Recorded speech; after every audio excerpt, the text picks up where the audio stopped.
இந்தியாவுடன் விரைவில் வர்த்தக ஒப்பந்தத்தை மேற்கொள்ளப் போவதாக அமெரிக்க அதிபர் டொனால்ட் ட்ரம்ப் தெரிவித்துள்ளார். தென்கொரியாவில் நடைபெற்ற ஆசிய பசிபிக் பொருளாதார மாநாட்டில் உரையாற்றிய ட்ரம்ப், இந்தியாவும் பாகிஸ்தானும் சண்டையிட்ட போது இரு நாட்டு தலைவர்களுடனும் தான் பேசியதாகவும் வர்த்தகம் செய்யப்போவதில்லை என்று கூறியதாகவும் தெரிவித்தார். பிரதமர் மோடி பார்க்க மென்மையானவர், ஆனால் அதே சமயம் மிக கடினமான நபர் என்று குறிப்பிட்ட ட்ரம்ப், தான் பேசிய பின்னரும் தாங்கள் சண்டையிடுவோம் என்று கூறியதாகவும், 2 நாட்களுக்கு பின் இருவரும் தொலைபேசியில் அழைத்து தங்களுக்கு புரிகிறது என்று கூறி சண்டையை நிறுத்தியதாகவும், இதனை ஜோ பைடன் செய்திருக்க முடியும் என்று நினைக்கிறீர்களா? நிச்சயம் இல்லை என்றும் ட்ரம்ப் தெரிவித்தார். இந்தியாவும் பாகிஸ்தானும் சண்டையை நிறுத்தாமல் இருந்திருந்தால் 250% வரி விதிப்பை எதிர்கொண்டிருக்க நேரிடும் என்றும் ட்ரம்ப் குறிப்பிட்டார். பிரதமர் நரேந்திர மோடி மீது மிகுந்த மரியாதையும் அன்பும் கொண்டுள்ளதாக தெரிவித்த ட்ரம்ப், பிரதமர் மோடியுடன் சிறந்த உறவை கொண்டுள்ளதாகவும், அவர் தனது நல்ல நண்பர், விரைவில் இந்தியாவுடன் ஒரு வர்த்தக ஒப்பந்தத்தை மேற்கொள்ளப் போவதாகவும் குறிப்பிட்டார்.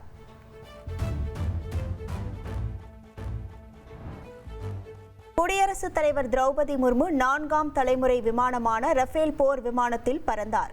ஹரியானா மாநிலம் அம்பாலாவில் உள்ள விமானப்படை தளத்திற்கு வருகை தந்த குடியரசுத் தலைவர் திரௌபதி முர்முவுக்கு ராணுவ வீரர்கள் அணிவகுப்பு மரியாதை வழங்கினர். இதையடுத்து ரஃபேல் போர் விமானத்தில் திரௌபதி முர்மு பறந்தார். கடந்த 2023ஆம் ஆண்டு சுகோய் போர் விமானத்தின் மூலம் சுமார் 30 நிமிடங்கள் பறந்தார். இதற்கு முன்பு குடியரசுத் தலைவராக இருந்த அப்துல் கலாம், பிரதிபா பாட்டீல் ஆகியோர் சுகோய் போர் விமானத்தில் பறந்துள்ளனர். தற்போது போர் விமானத்தில் பறந்த 3வது குடியரசுத் தலைவர் மற்றும் 2வது பெண் குடியரசுத் தலைவர் திரௌபதி முர்மு என்பதும், ரஃபேல் போர் விமானத்தில் பறந்த முதல் குடியரசுத் தலைவர் என்பதும் குறிப்பிடத்தக்கது.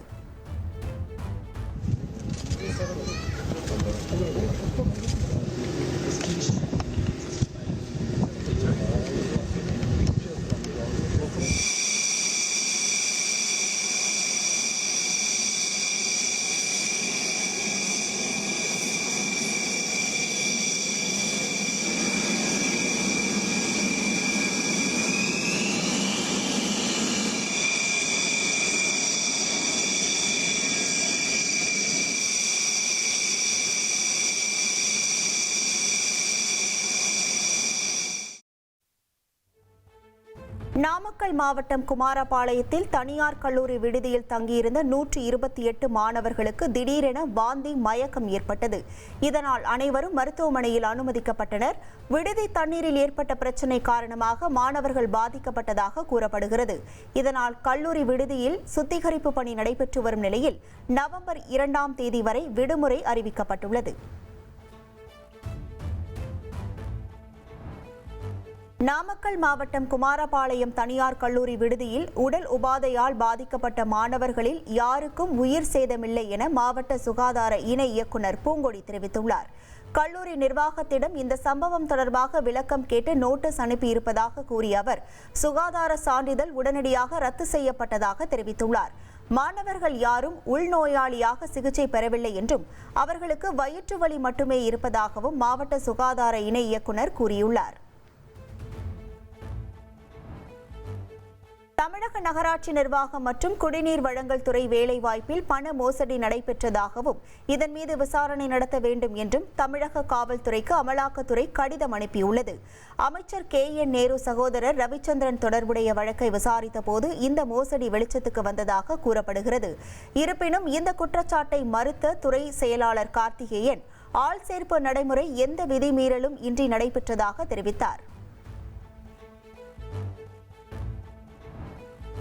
தமிழக நகராட்சி நிர்வாகம் மற்றும் குடிநீர் வழங்கல் துறை வேலைவாய்ப்பு முறைகேடு புகார் தொடர்பாக CBI விசாரணைக்கு உத்தரவிட வேண்டும் என பாமக தலைவர் அன்புமணி வலியுறுத்தியுள்ளார். நகராட்சி நிர்வாகம் மற்றும் குடிநீர் வழங்கல் துறை வேலைவாய்ப்பில் 888 கோடி ரூபாய் வரை ஊழல் நடைபெற்றதாக குற்றச்சாட்டு எழுந்துள்ளதாக சுட்டிக்காட்டிய அன்புமணி, 2538 பணி நியமனத்தில் பெருமளவில் முறைகேடு நடைபெற்று இருப்பதாகவும், ஒவ்வொரு பணிக்கும் சுமார் 35 லட்சம் ரூபாய் வரை லஞ்சம் பெறப்பட்டிருப்பதாகவும் கூறியுள்ளார்.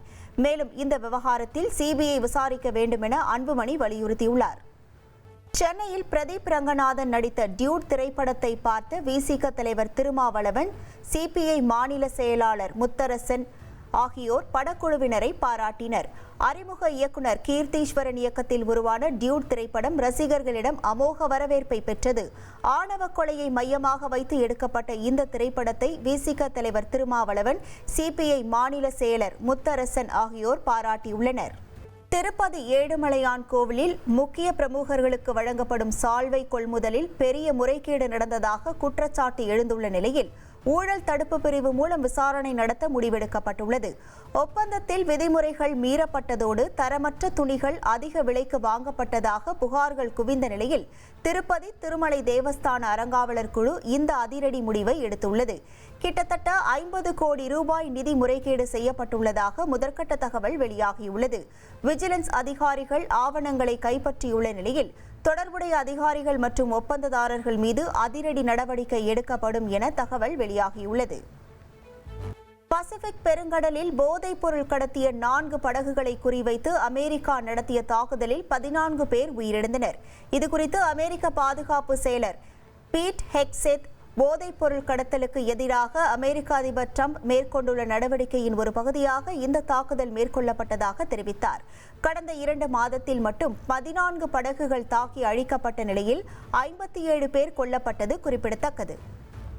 அமெரிக்க அதிபர் டொனால்ட் டிரம்ப் தென்கொரியாவுக்கு வருகை தந்துள்ள நிலையில் வடகொரியா ஏவுகணை சோதனை நடத்தியுள்ளது.